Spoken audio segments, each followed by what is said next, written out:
ఎప్పుడైనా ఎక్కడైనా మీ చేతిలోనే వార్తా ప్రపంచం. మీ మొబైల్లో, మీ కంప్యూటర్లో, మీ టీవీలో సాక్షి టీవీ డిజిటల్ ప్రసారాల కోసం లాగిన్ అవ్వండి. www.youtube.com/సాక్షి టీవీ. సబ్స్క్రైబ్ సాక్షి టీవీ యూట్యూబ్ ఛానల్.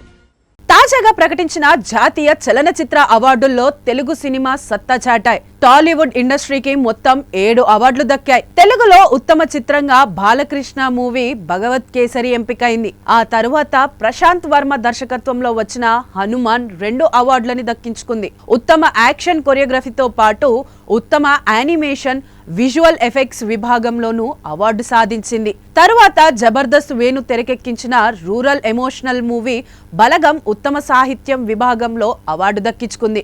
ఈ సినిమాకు భీమ్స్ సిసిరోలియో సంగీతం అందించారు. ఈ సినిమాలోని ఊరు పల్లెటూరు అనే పాటకు లిరిక్స్ అందించిన కాసర్ల శ్యామ్ కు అవార్డు దక్కింది. సాయి రాజేష్ డైరెక్షన్ లో వచ్చిన ప్రేమ కథా చిత్రం బేబీకి 2 అవార్డులు దక్కాయి. ఉత్తమ స్క్రీన్ ప్లేతో దర్శకుడు సాయి రాజేష్ ను జాతీయ అవార్డు వరించింది. ఈ సినిమాలో ప్రేమిస్తున్నా అనే పాట పాడిన PVNS రోహిత్ కు ఉత్తమ సంగర్ అవార్డు దక్కింది. అలాగే సుకుమార్ కూతురు నటించిన గాంధీ తాత చెట్టు చిత్రానికి గాను ఉత్తమ బాల నటిగా సుకృతి వేణి బండ్రెడ్డి జాతీయ అవార్డు ఎంపికైంది.